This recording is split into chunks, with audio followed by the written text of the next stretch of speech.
Deus Pai de infinita misericórdia e bondade, Jesus querido amigo e mestre, estamos agradecidos mais uma vez pela oportunidade que estamos tendo aqui nessa casa tão querida e amada, que a nossa irmã Sueli, que fará uso da palavra, possa ser bem intuída, com certeza assim o será, e que nós outros assim possamos absorver todos os ensinamentos que nos serão passados. Agradecidos mais uma vez, que assim seja, Mestre Jesus, em seu nome, em nome de Deus Todo-Poderoso. Que assim seja. Sueli. Uma boa tarde para todos nós, continuando aqui, seguindo o nosso estudo sistematizado que nós fazemos da doutrina. Semana passada, nós não demos sequência, porque aproveitamos o dia para a gente falar um pouco mais sobre a situação de quem no verdadeiro sentido da palavra são mortos, né? E a gente viu que os mortos não eram aqueles que estavam sendo homenageados, né, naquele dia. Somos nós que estamos aqui nesse mundo tão distantes ainda do entendimento sobre os valores espirituais. Não entendemos ainda que a matéria é importante, muito importante, mas que ela vai ficar aqui com tudo que a gente detém e a gente só leva o que tem. E o que tem são os nossos conhecimentos, as virtudes que a gente vai adquirindo, as nossas qualidades, também os nossos defeitos e imperfeições que ainda, né, seguem conosco.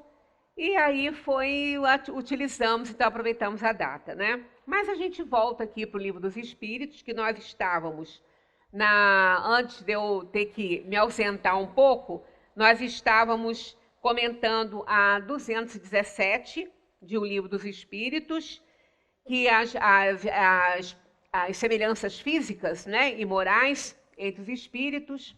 E hoje nós vamos entrar aqui no capítulo 5, que fala das considerações sobre a pluralidade das existências. Kardec fez um apanhado de tudo que ele recebeu dos espíritos, até das perguntas que fez, nesse capítulo 5. E vale a pena a gente ir bem devagarinho nesse capítulo. A gente vai lendo algumas coisas e vai comentando, porque são considerações maravilhosas a respeito disso, né? A respeito da questão da reencarnação, que ela está mais que provada. A reencarnação está mais que provada. Mas são provas circunstanciais, são provas com as lembranças das pessoas, mas também documentais, dependendo da lembrança que a pessoa tenha, né? Dependendo da lembrança. Eu até assisti novamente esse filme, porque a gente ia entrar nesse assunto aqui também. Eu acho que a maioria já viu, né? É Minha Vida na Outra Vida. Eu acho que a maioria já assistiu esse filme. Sendo que ele tem duas versões desse filme. O livro é um só, né? É uma história verídica. O livro é um só. Mas eu, quando assisti esse filme pela primeira vez, tinha muito tempo. Tem muito tempo que eu assisti. E, para minha surpresa, quando eu fui assistir novamente, é outro filme. É outro.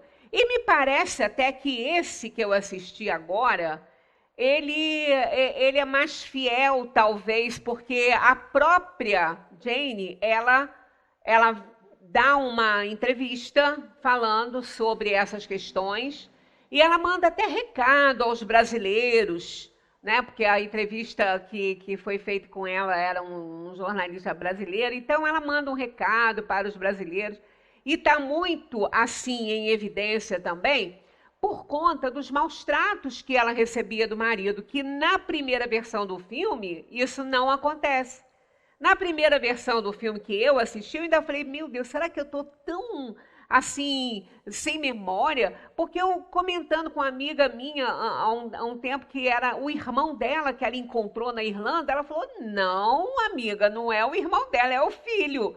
Eu falei, mas eu não posso estar tão doida assim, não. Se for realmente o filho, eu estou muito doida, porque eu tenho certeza, inclusive, a última cena do filme é a família dela de hoje, com ele, com aquele que foi irmão dela na outra vida, na foto. Eu falei, eu não tô doida. Aí eu comentando com Magui, eu liguei para Magui. Eu falei, Magui, ela falou, não, é irmão sim. Eu falei, olha, mas essa menina falou que não. Aí ela falou, não, se ele é sim, a sua amiga tá doida também. Aí eu falei, vamos ver quem são os doidos e os sãos nisso aí. Aí eu também fui rever, porque a gente tinha esse capítulo para estudar. E ali, quando eu comecei a ver, eu vi que não era o mesmo filme. Neste filme, ele realmente não é o irmão dela, é o filho. E ela encontra mais 3 filhos dela, um tinha morrido. Então, ela teve 5, ela encontra 3 filhas, 3 e mais esse mais velho. Ela encontra 4, um havia morrido, ela teve 5. Então, é uma história muito bonita. Muito bonita. E isso está documentado mesmo. Então, não é possível que isso não seja uma prova da reencarnação, até mesmo para o meio científico. Né? Porque tem todos os documentos. E ela, quando ela chega lá, que ela vai conversar com... ele põe flores no túmulo dela, e então ela custa encontrar eles, mas ela encontra. E ela começa a falar com ele, mas como você sabe da minha mãe? Como você sabe essas coisas? Ela sabia tudo, porque ela lembrava de tudo que se passou com ela. E ela era violentada pelo marido, ele batia muito nela. Inclusive, ela até desencarnou por conta também de um problema assim, que ela não aguentaria o 5º filho, ele insistiu. E ela também, acho que foi agredida, alguma coisa assim. E a criança nasceu, mas ela não resistiu. E ela lembrava de todos os detalhes, principalmente com esse filho que ela encontrou, porque esse que ela encontrou era o filho mais velho, que ela encontrou primeiro, né? Era o filho mais velho, que ela pediu que ele tomasse conta dos irmãos. E ele não conseguiu, porque ele era uma criança também. Então, ele teve que levá-los para um orfanato e cada um foi viver com uma outra família. Então, eram duas meninas e um homem, né, um menino que ela teve na época, ele também, e o que morreu não aparece, evidentemente. Né? Então, é muito interessante o filme. Então, além disso, não precisa nem ter filme, né? São casos que as pessoas lembram e tem o documento provando a vida que aquela pessoa teve, onde nasceu, foi batizado, né, e estudou. Então, tem toda a documentação. Então, a reencarnação, ela realmente é um fato. Ela é um fato, queiramos nós ou não. As religiões que não aceitam... Aliás, só uma não aceitava, passou a não aceitar, que foi o catolicismo, né, a igreja, que por conta de Constantino, porque antes ela aceitava, porque... Na escola de Alexandria, o Clemente de Alexandria ensinava a reencarnação, todos os padres conhecem isso. Então, a igreja, no início, ela ensinava a reencarnação, sem nenhum problema. Isso era currículo. Mas, contando na história, conta-se toda a história que eu já contei de Constantino, que no concílio... Né, de Nicéia, ele acabou botando a documentação ali, que depois foi homologado no Concílio de Constantinopla, uma confusão. Então, em resumo, ela saiu dos ensinos da igreja. E as outras derivadas dela.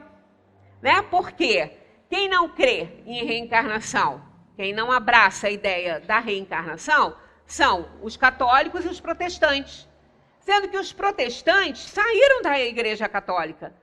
Na época que ela já não estudava mais reencarnação, né? Porque foi Lutero que fez a separação. Então, Lutero, não concordando com indulgências, com muitas coisas na época da igreja, então ele se separa da igreja e protesta contra a igreja. Como ele protestou contra a igreja, ele fundou o quê? O protestantismo. Né? A igreja luterana é protestante, protestou contra a Igreja Católica, na época, né? Lutero fez isso, e depois todas as outras linhas, né? Que eles se denominam evangélicos, e eu não entendo até por que eles se denominam dessa forma, porque evangélicos todos são. Todas as religiões que abraçam Jesus são evangélicas. Né? Nós também somos, porque nós estudamos o Evangelho. Ah, mas vocês estudam evangelho segundo o Espiritismo. E daí? Não é o evangelho? O segundo o Espiritismo são os espíritos nos ajudando a entender o evangelho. Mas as passagens são as mesmas passagens. Não, o Espiritismo não modificou nada. Kardec, quando escreveu o Evangelho segundo o Espiritismo, não fez nenhuma modificação ali. Né? Nós temos lá o encontro de Jesus com Nicodemos. Querem uma evidência maior no Evangelho tradicional sobre reencarnação do que o diálogo de Jesus com Nicodemos? Depois, o encontro de Jesus com Elias, com Moisés e Elias, na presença dos seus discípulos, e não estava João Batista. Por quê? Porque não estava, os discípulos perguntam isso, porque não estava João Batista ali. Não é? Por quê? Porque Elias e João Batista eram um só. Então João Batista não podia estar, já que Elias estava. E quando os discípulos perguntam para ele, mestre, por que Elias falou que ele viria antes, né, preparar o terreno? Elias falou isso porque ele veio na presença de João Batista, porque foram meses antes. João Batista e Jesus, eles tinham quase a mesma idade, eram uns 4 ou 5 meses de diferença um do outro, mas, 6 meses, né? E ele veio antes um pouquinho só, né? Mas ele já veio falando sobre o mestre e tal. Então, como ele, segundo Jesus, ele era dos filhos de mulher, nascido, o mais evoluído dos filhos de mulher, o maior de todos, né? Jesus falava isso de João Batista. Então, João Batista veio sim. Aí Jesus fala isso lá, não são palavras dos espíritos que para Kardec, de Kardec não está escrito com todas as letras lá assim. Em verdade vos digo que João Batista já veio e fizeram dele o que lhe aprouveram. Não, perdão, que Elias já veio e fizeram dele o que lhe aprouveram. Aí vem escrito assim embaixo, e os discípulos entenderam que era de João Batista que Jesus falara. Então eles sabiam que João Batista e Elias eram o mesmo espírito. João Batista veio resgatar o seu delito quando ele mandou decapitar os profetas de Baal, naquela competição que eles adoravam o bezerro de ouro e ele era monoteísta, então ele fez nascer fogo de madeira verde e molhada. Então essa passagem está lá, muito interessante lá na Bíblia, no Novo Testamento. Então, a evidência de reencarnação dentro do Novo Testamento é enorme e nós já tratamos disso no início do ano. No início do ano, nossas palestras foram sobre reencarnação na Bíblia. Então, falta de prova não tem, né? Mas Kardec ainda, nessas considerações, nós vamos fazer algumas reuniões ainda com isso, porque é grande e a gente não tem que correr aqui, como a gente falou, ninguém vai receber diploma. Né? Ninguém vai se formar, ninguém está competindo com nada, né?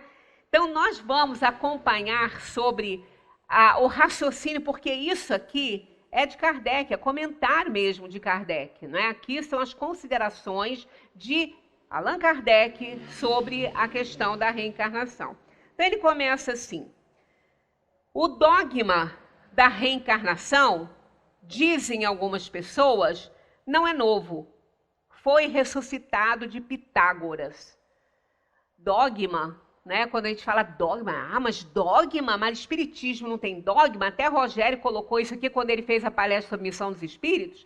Ele também falou sobre essa questão desse dogma da reencarnação. Quando ele abordou a missão dos espíritas, que ele falou: ide e pregai o dogma da reencarnação e da elevação dos espíritos.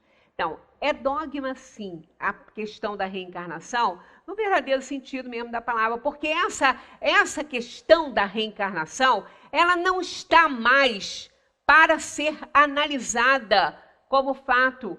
Ela não se propõe mais a isso. Ela não quer dizer que seja uma imposição da doutrina espírita. Porque dogmas de uma religião são imposições que não aceita contestação. Então, muitas filosofias apresentam dogmas, o Espiritismo não tem e continua não tendo. Quando eles se referem sobre o dogma da reencarnação, é porque não é uma imposição da doutrina espírita isso. Não é um dogma da doutrina espírita, é da natureza. É do universo, porque isso aqui, o Espiritismo, ele não inventou a reencarnação. Ele apenas veio mostrar e tirar a ideia, né, que se tinha da reencarnação, ideias distorcidas desde todo o sempre. A Índia, por exemplo, ela aceita a reencarnação, mas ela aceita dentro das castas.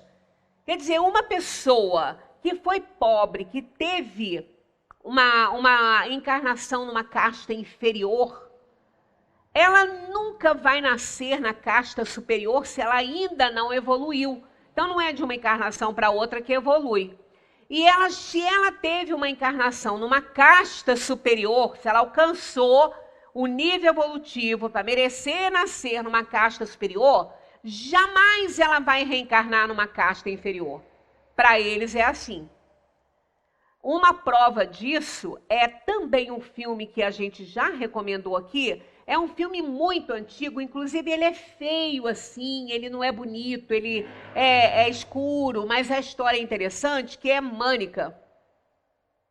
Mânica é a história de uma menina que tinha esse nome e ela nasceu numa casta da Índia, uma casta de pescadores, né, uma casta bem inferior, e o pároco do lugarejozinho, o padre, ele que comandava aquela parte ali, ele comandava a parte espiritual daquilo ali, era um padre. E ela foi conversar com ele, porque ela estava tendo visões também do passado, lembranças muito fortes, né, que são as ideias inatas, que está aqui lá no finalzinho já do que a gente já comentou, essas ideias que ela tinha e lembranças de uma vida. E quando ela contou para o padre, ele lembrou de quando ele estudava para ser padre, ele estudou reencarnação. Então a igreja proibia, mas eles estudam, eles só não praticam, né, essa ideia, né? E ele então vai com ela lá no lugar que ela também falou que ela viveu. Quem era o marido dela estava encarnado, ela estava com 7 anos e, segundo ela reencarnou rápido. E ela estava com 7 anos nessa quando ela começa a lembrar de tudo, né? Então o padre vai com ela lá, chega lá, ela reconhece ele, que era o marido dela na outra vida, ele já estava casado, ele tinha outra família, né? Já. Mas ele não aceitava porque ela era de uma caixa inferior. Ele falou, não, isso é um embuste, ela não pode ser minha esposa que pertencia a uma casta superior, né? Mas aí ela começa a falar para ele só o que eles sabiam. As coisas íntimas deles, inclusive parece que um dinheiro que tinha guardado num local lá da casa, que ela foi lá e mostrou para ele onde estava.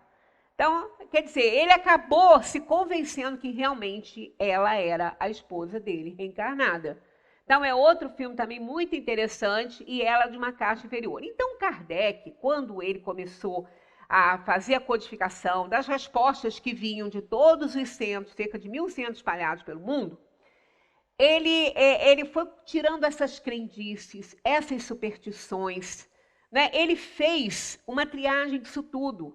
Então, deu à reencarnação o sentido real dela, o que ela é, na verdade, né? Então, Pitágoras, na época, ele também fez reviver essa história, que ele aprendeu com os hindus. E os hindus também acreditam que se o espírito desobedecer, volta como animal. É a metempsicose. Os egípcios também tinham um pouco de ideia a respeito disso, né? Então, Kardec fez essa filtragem das crendices, das superstições sobre a questão da reencarnação. Então, ela foi, na época, ela foi revivida muito antes, Kardec, com essa questão de Pitágoras trazer essa ideia da reencarnação. E aí é aquela história, uma ideia, eles falam aqui, ela não passa tanto tempo sendo respeitada se ela não tiver algo de verdadeiro, né?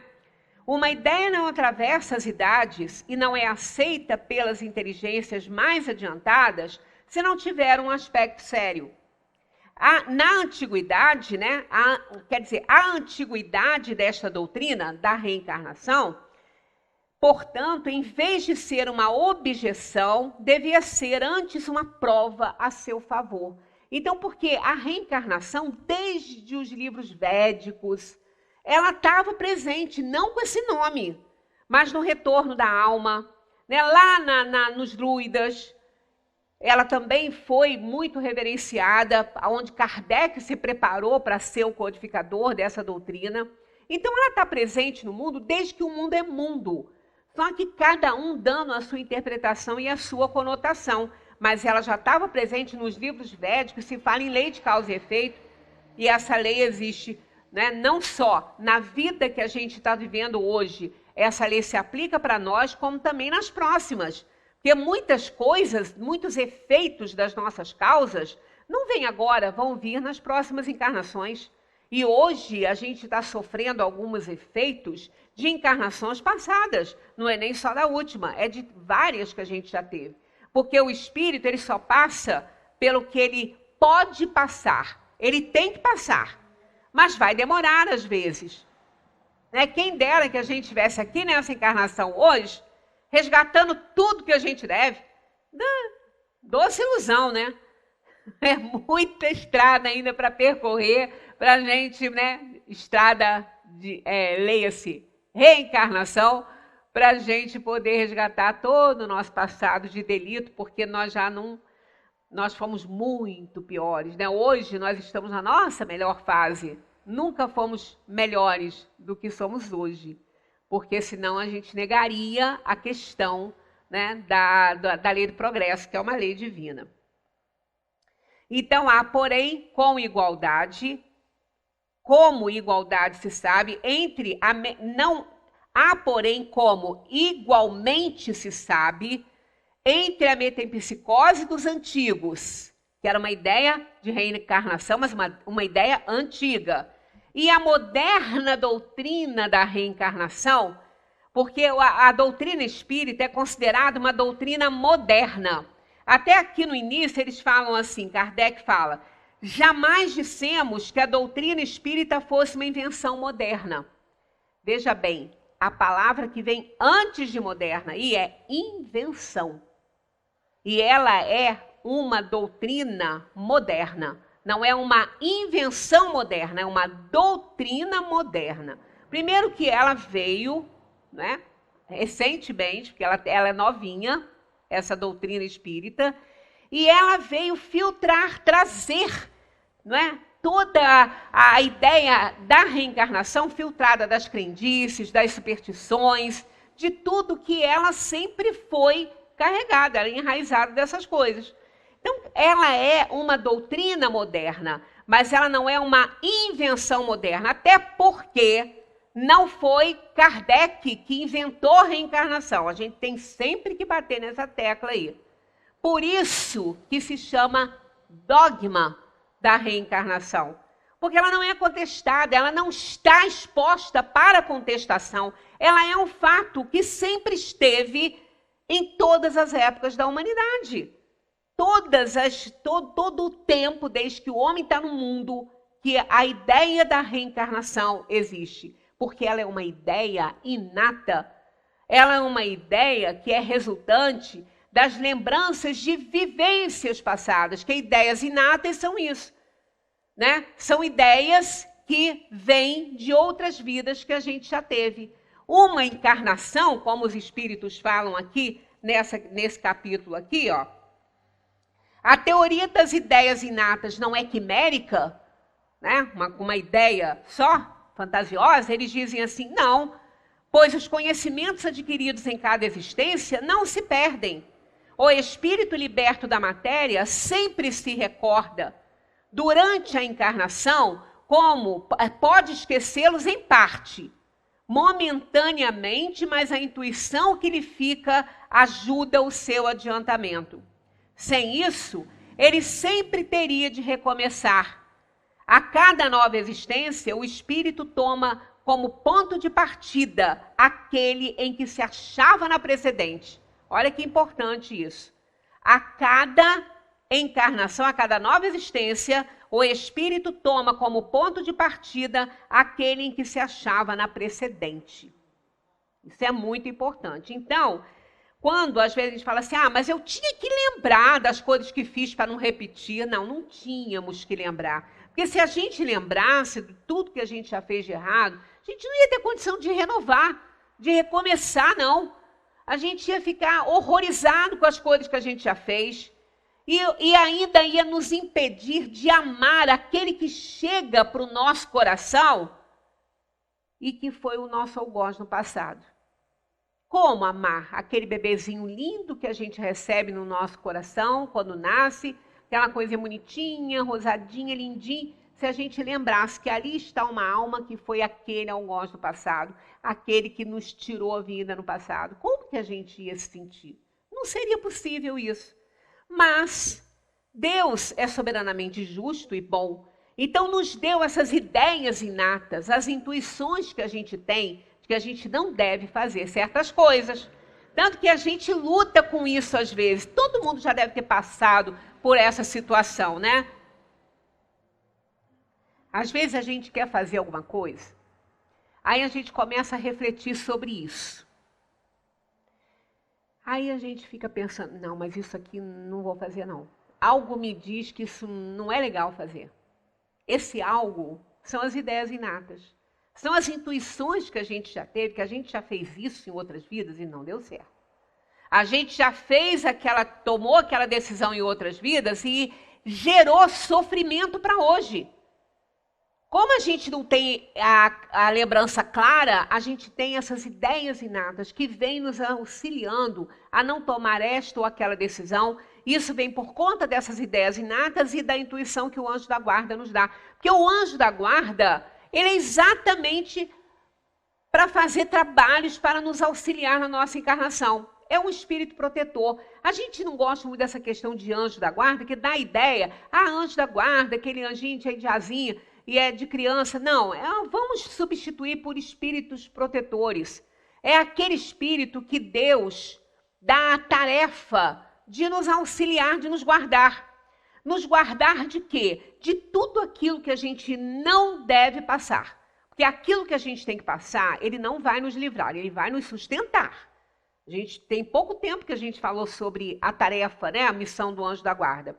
Então, esse espírito protetor, ele nos ajuda a clarear um pouquinho a nossa mente na hora que a gente quer tomar uma decisão, e ele nos ajuda através da intuição que nos dá e nos faz, né, exacerbar uma ideia inata, falar assim, olha, fulano, não faz não, porque isso aí não vai dar certo, né? Então a gente traz isso. Isso está nas ideias da reencarnação, lógico, né? Isso está dentro das características da reencarnação. Então, quando a gente vai ouvindo Kardec fazer essas considerações, a gente vai achando tudo tão lógico, né? Então, uma encarnação não tem que ser semelhante à outra, a gente não tem que lembrar. As ideias inatas vêm, mas às vezes, de uma encarnação para outra, as ideias ficam bem assim, enclausuradas, porque a encarnação às vezes é tão diferente, em situação social tão diferente, que aquelas ideias não são tão úteis para hoje.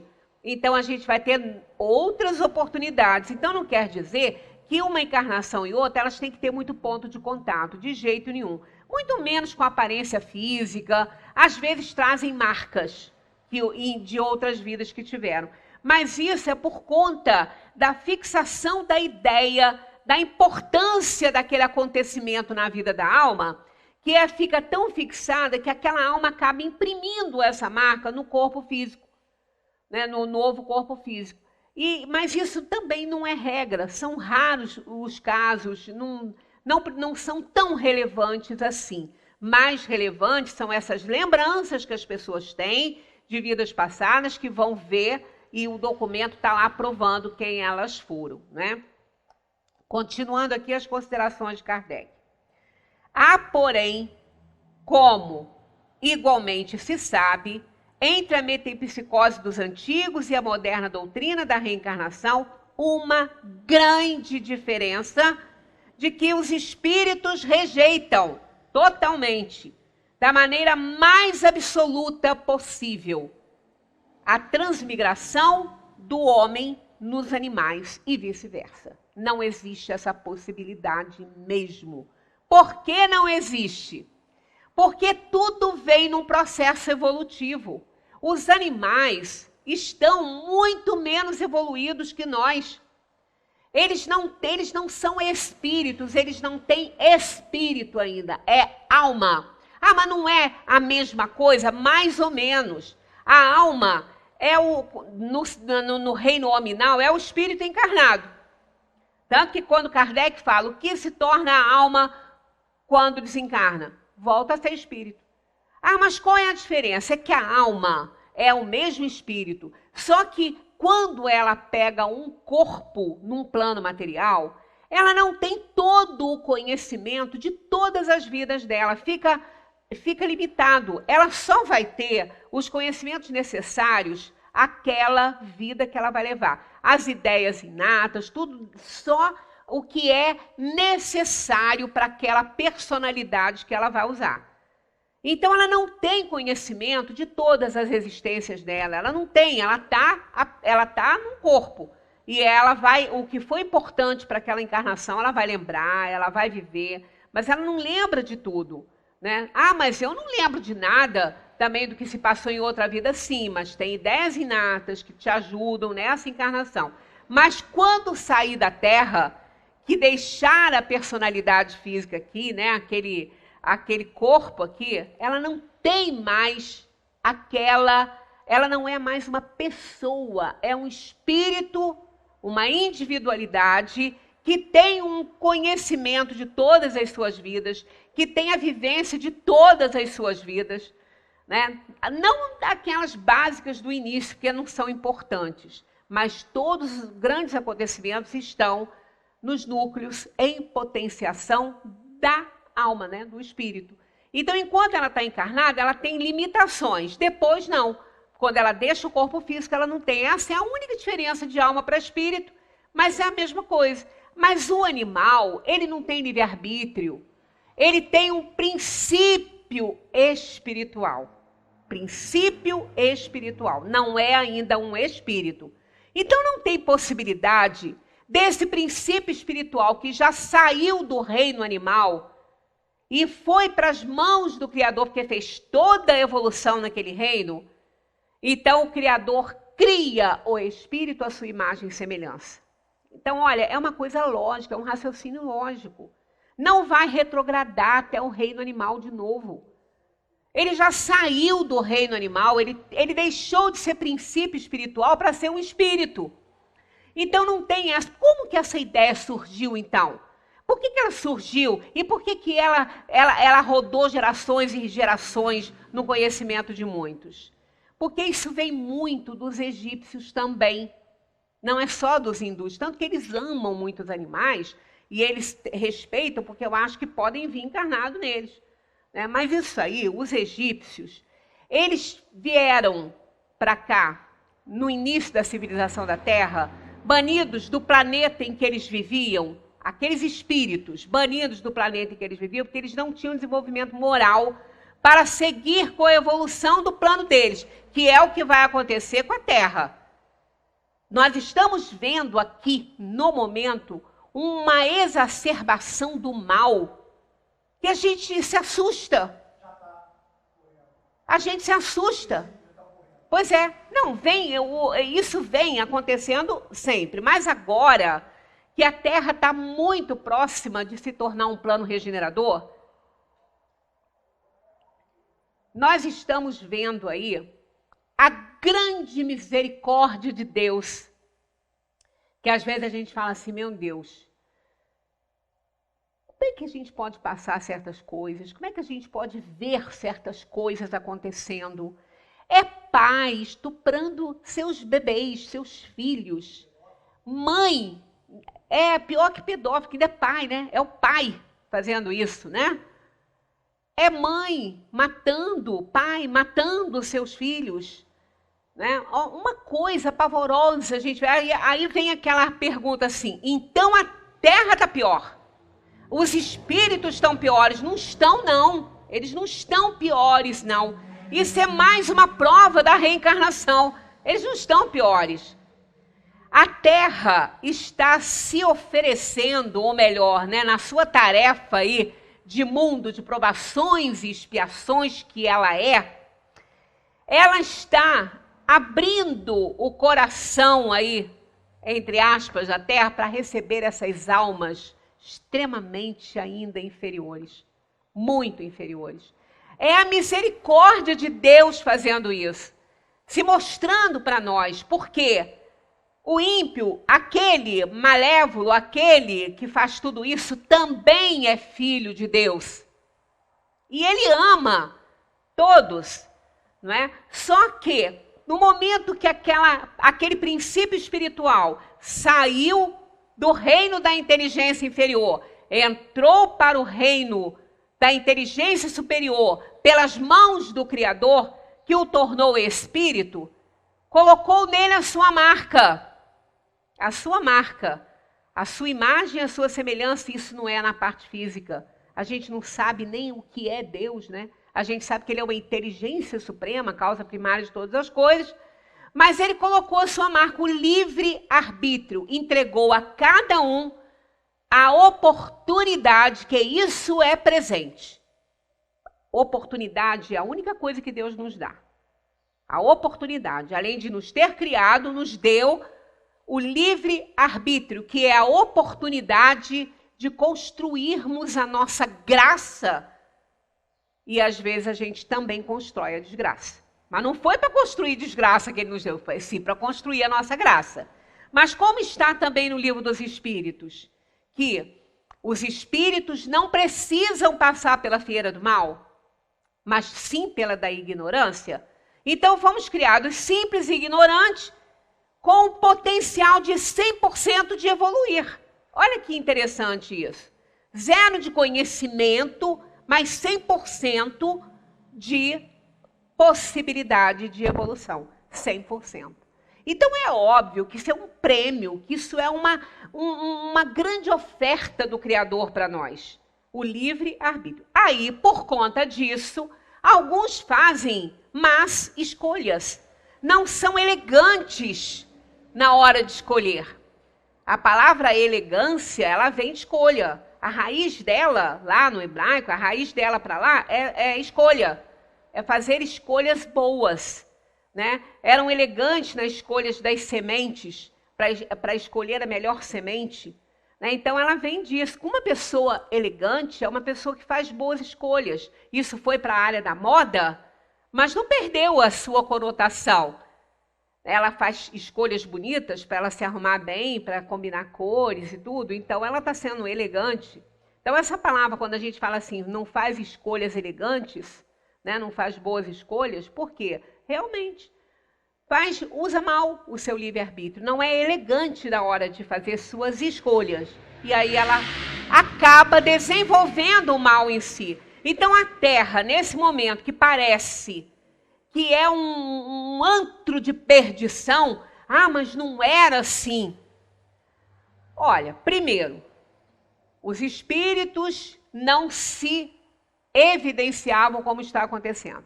Agora, ninguém quer esconder nada de ninguém. Antes, as pessoas ainda tinham, assim, um pouco de cuidado, né, em não mostrar suas inferioridades. Hoje, ninguém liga mais. Mas isso não é um mal. Isso é um bem. Porque você só conhece a sujeira quando você levanta o tapete, se você botou lá para baixo.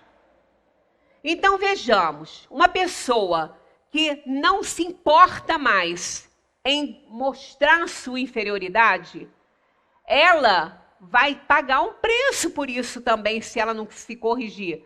Porque começa a perder as grandes oportunidades, porque ela não aproveita. Então, Deus, na sua infinita misericórdia, deu a essas almas que ainda estão tão afastadas, tão mortas, ainda, não é, que não entenderam ainda a lei de Deus, de reencarnar num plano de provação e expiação que está deixando de ser. Então, qual é a boa notícia disso tudo? Porque a má notícia a gente já sabe. A corrupção, a maldade, a baixaria, tudo. A gente está vendo de tudo nessa terra. Quando a gente pensa que já viu de tudo, aparece uma coisa horripilante para a gente olhar e para a gente saber. Aí a gente fica falando, gente, está voltando, a terra está na época dos bárbaros. E cadê o progresso? O progresso é esse. É esse. É a oportunidade que Deus dá às almas de fazer o seu resgate, de compreender que precisam ser bons. Quando lá no Bem e o Mal, no Livro dos Espíritos, quando Kardec fala sobre o mal, eu acho que vai ser a próxima palestra que eu vou fazer quando eu tiver, no domingo, eu vou fazer o Bem e o Mal, que é importante para a gente observar isso. Ele fala, Kardec fala que o mal precisa chegar a um extremo para que as pessoas reconheçam a necessidade do bem. As montanhas existem para a gente saber que elas são altas, que elas existem, senão a gente achar que era tudo plano, né? Então o mal, ele é um trocadilho estranho, um mal necessário. Né? O mal é um mal necessário. Ele precisa aparecer, está lá no Evangelho, ai do mundo por causa dos escândalos. Porque o escândalo há de vir, mas ai daquele por meio do qual ele venha. Então, olha só, não tem jeito, é um plano de provação e expiação, e aqui nesse plano a maioria é de espírito inferior.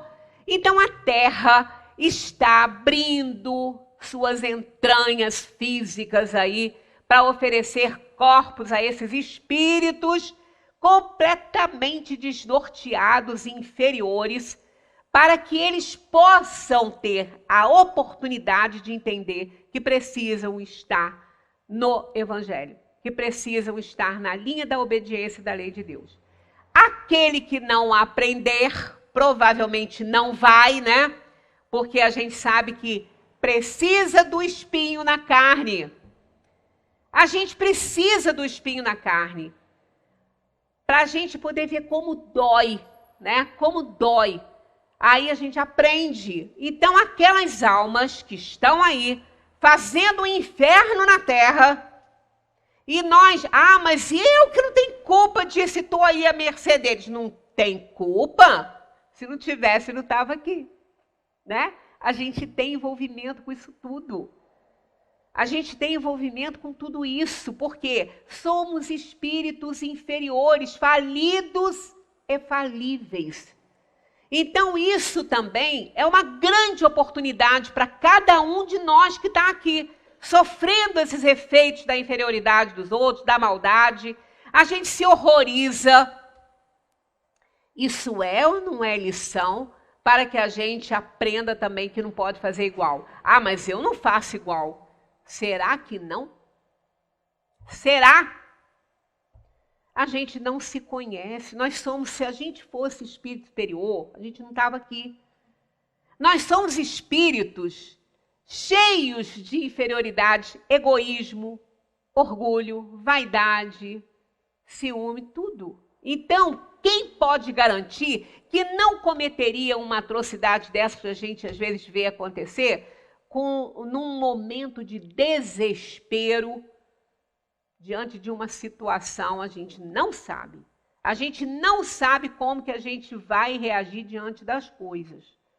Né? Então, a gente não pode garantir. Quer dizer, toda essa maldade que está imperando no mundo, tudo que a gente vê, que a gente se horroriza, isso também é lição para nós e oportunidade de aprendizado para quem assiste e também para quem faz, porque vai sofrer as consequências. Então, qual é a boa notícia? Porque eu só falei de notícia ruim, né? De desgraça. E qual é a boa notícia? Essas almas não retornarão para a terra. A boa notícia é essa.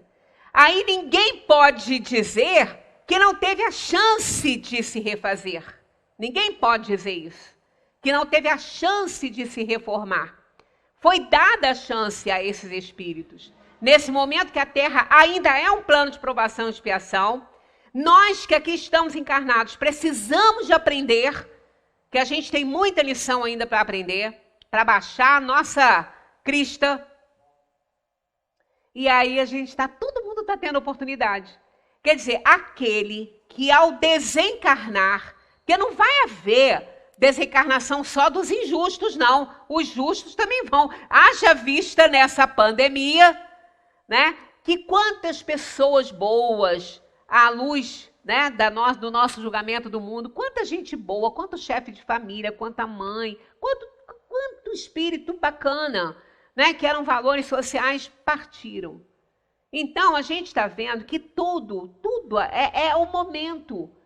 Os justos não vão ficar para semente, eles também vão desencarnar. E vem os motivos, as doenças, os acidentes, né? Agora partiu aí essa menina que está comovendo o mundo, né? No auge da carreira, a gente fica, meu Deus, como que pode? Pois é, cada um tem seu tempo para ficar aqui. Ela não teve culpa de nada, ela não procurou a morte, ela estava num avião que, por fatalidade, caiu, porque todos ali precisavam desencarnar de uma maneira trágica e ela estava lá, né? Cumprindo a parte dela, na vida. Então, cada um cumpre, uns vão com 70, com 60, com 20, com 10, com 15, com 22, não importa, gente, o tempo. Importa o tempo que a gente precisa da lição que o mundo está nos oferecendo. Então, essa maldade toda exacerbada que a gente está vendo no mundo é o resultado da misericórdia divina ao dar oportunidade a essas almas todas de fazerem a sua redenção. Aquela que não fizer, não reencarna na terra prometida. A terra prometida é a terra modificada. É a terra boa, onde não vai haver o império do mal como acontece agora. Vai haver ainda espíritos inferiores também, mas não é a maioria, é a minoria. É o inverso da Terra.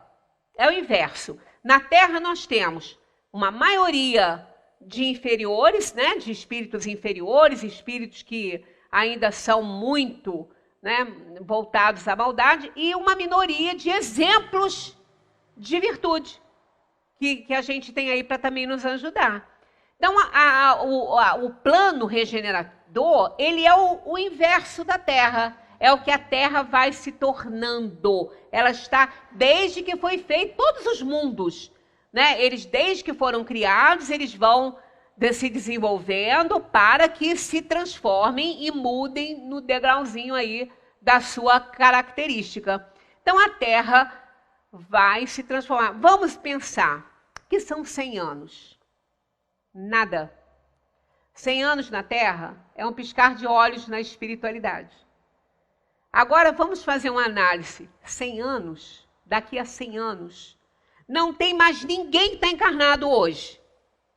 Né? Daqui a 100 anos não tem. Todo mundo que está encarnado na Terra hoje, daqui a 100 anos não estará. A menos que a média de vida aumente muito, né? Mas não estará. Agora, eu não estou falando dos que vão nascer daqui a pouquinho para daqui a 100 anos. Não. Aqueles que vão nascer daqui a 30 anos estarão com 70. Tá. Poderão estar. Eu estou dizendo hoje. A Terra hoje, daqui a 100 anos, não vai ter mais ninguém que está encarnado aqui. Será? Bom, claro que não. Vai ter. Por quê? As almas vão e voltam.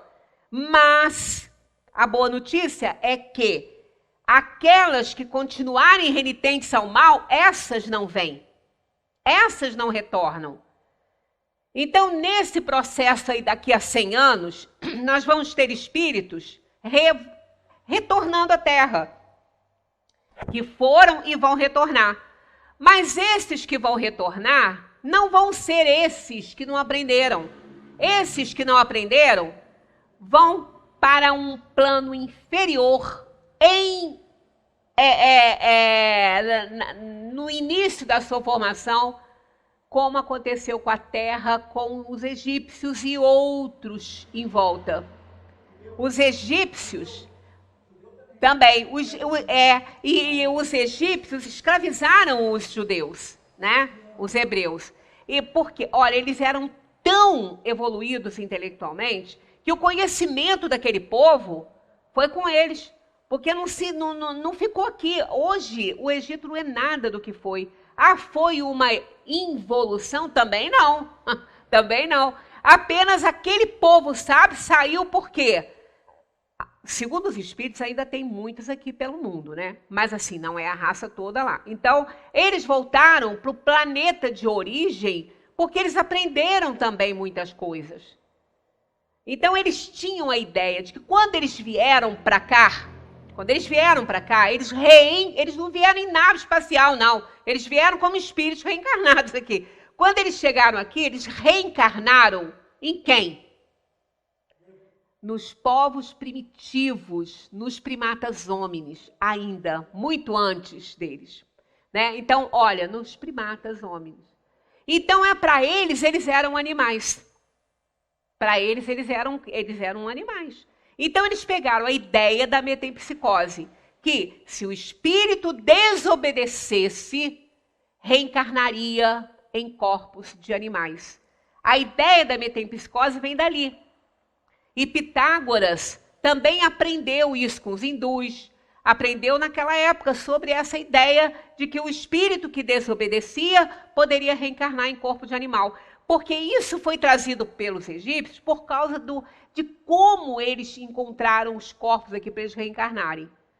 Depois não, eles foram evoluindo, que isso eras e eras se passaram, milênios se passaram, isso não foi, e depois eles se tornaram lindos, né? Aqueles corpos lindos, porque eles já estavam mais evoluídos também, mas eles chegaram aqui para auxiliar na evolução da Terra naquele período brabo dos primatas homens. Então veio dali essa ideia de que a desobediência faria a reencarnar em corpos de animais. E depois Kardec veio e filtrou tudo isso. Não é possível, porque aquele espírito que saiu do reino da inteligência inferior, que é o reino dos animais, ele se tornou um espírito, ele não volta mais para ali. Então há uma impossibilidade total, isso não é verdade. De jeito nenhum, isso não é verdade, né? Os espíritos ensinando o dogma, então, da reencarnação, dogma porque isso é uma ideia que não está mais exposta à apreciação, porque isso existe desde que o mundo é mundo. Então, por isso que não há uma imposição da doutrina, por isso que não é... O espiritismo continua não tendo dogma. Continua não tendo, ele não impõe nada. Kardec pede para a gente colocar tudo na análise da razão. Mas a questão da reencarnação, não. Por quê? Ela não é da doutrina espírita. Ela é da natureza, ela é do universo, é um fato conhecido por todos e que tem exemplos em todos os tempos. Então, os espíritos, ensinando o dogma da pluralidade das existências corpóreas, renovam uma doutrina que nasceu nos primeiros tempos do mundo e que se conservou até os nossos dias no pensamento íntimo de muitas pessoas. Apresentam-na, né? Os espíritos apresentam-na, porém, de um ponto de vista mais racional, mais conforme com as leis progressivas da natureza e mais em harmonia com a sabedoria do Criador, ao despojá-la de todos os acréscimos da superstição. É muito, muito bom essas considerações de Kardec, né? Certas pessoas repelem a ideia da reencarnação pelo único motivo de que ela não lhes convém. Eu me recuso a reencarnar, então eu não vou reencarnar. Como assim, né? Dizendo que lhes basta uma existência e não desejam iniciar outras semelhantes. Já basta de sofrimento dos mundos, né?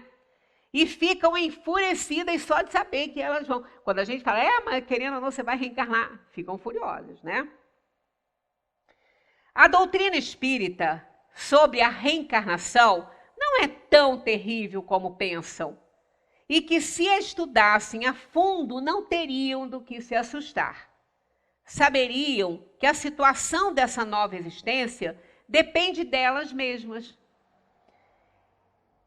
Será feliz ou desgraçada, segundo o que tiverem feito neste plano e podem, desde já, elevar-se tão alto que não mais deverão temer nova queda no lodaçal.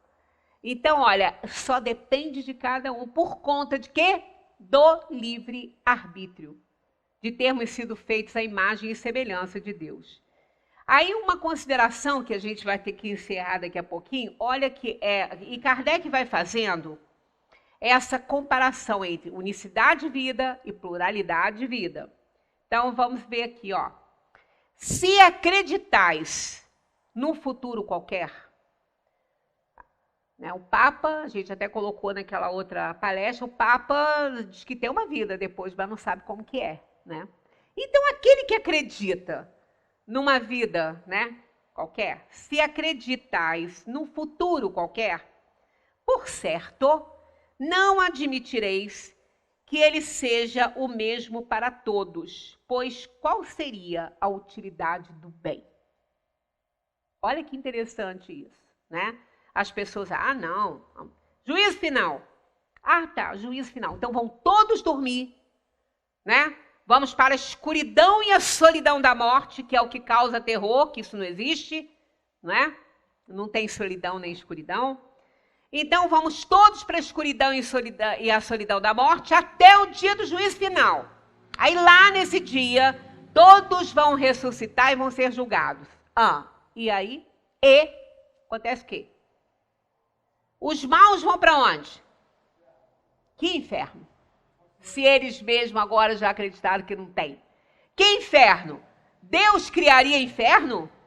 Ora, se ele criasse o inferno, se tivesse realmente, e se tivesse inferno, ele criou, né? Porque ele criou tudo, né? Então, se ele tivesse criado o inferno, olha que paradoxo horroroso com os ensinamentos de Deus, que ensina a perdoar. Ele não ia perdoar? Ele ia condenar, então, seus filhos ao inferno? Como ele ia fazer isso? E ainda por cima, como ele ia lidar com a mãe daquela alma desregrada que foi para o inferno? E a mãe virtuosa? Ela vai para o céu e vai deixar o filho no inferno? Não. Ela vai se despojar de todas as benesses e vai ficar com o filho lá no inferno. É justo? Para ela é, mas para Deus seria? Então, logicamente, que isso não está de acordo. São essas considerações aqui que Kardec nos convida a fazer, reflexões lógicas, independentemente de serem os espíritos que falaram. A gente está fazendo considerações como se não soubéssemos disso pelo espiritismo. É uma conjectura. Bom, se tem juízo final, então todos vão ser julgados juntos e quem não for bom vai para o inferno e quem for bom vai para o céu. E que dê o perdão de Deus. Se ele ensina a perdoar, ele tem que perdoar. E se ele perdoar, ninguém vai para o inferno. E se ele perdoar e ninguém for para o inferno, não é justo.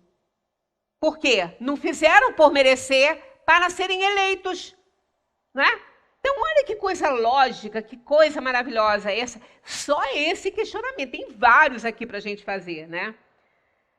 Então, qual seria a utilidade do bem?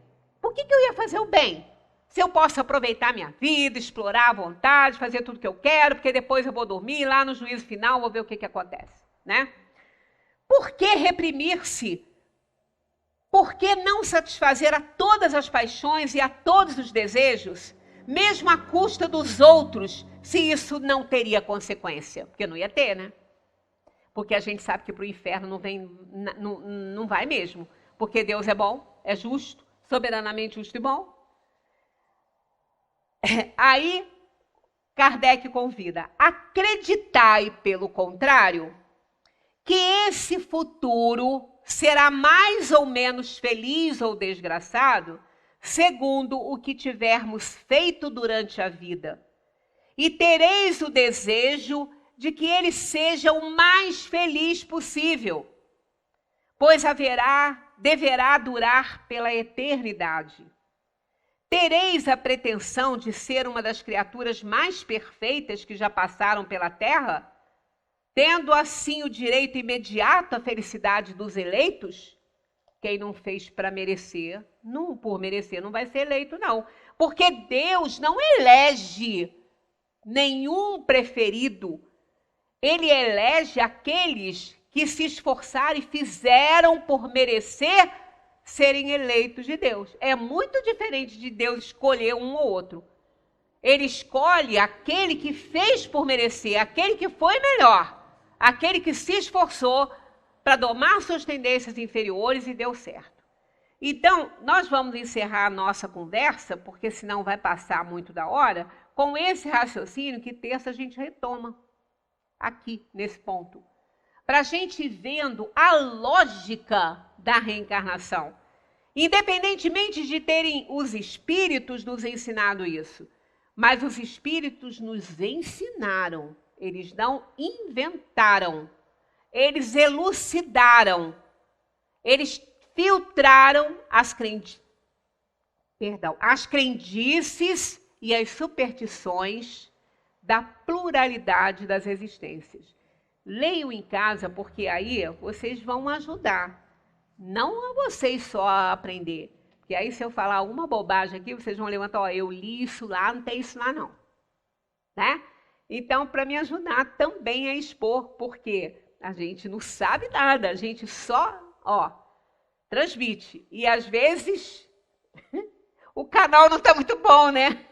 Né, Abel? Faz uma transmissão ruim aí. Então, leiam em casa. Considerações, tá? O número é 222, não tem como errar, né? 222. Dá uma lidinha em casa, a gente só está na primeira. Vocês vão ver as maravilhas que tem aqui, as considerações de Kardec, que vale a pena a gente seguir. Eu nem vou colocar esse slide, porque a gente lendo ali na hora, ali falando pedacinho por pedacinho, que às vezes bota o slide, vai um monte assim, a gente perde muita coisa, mas aqui, frase por frase, é bom demais. Então, muita paz para todos, que a gente continue estudando essa maravilha que é a doutrina dos espíritos.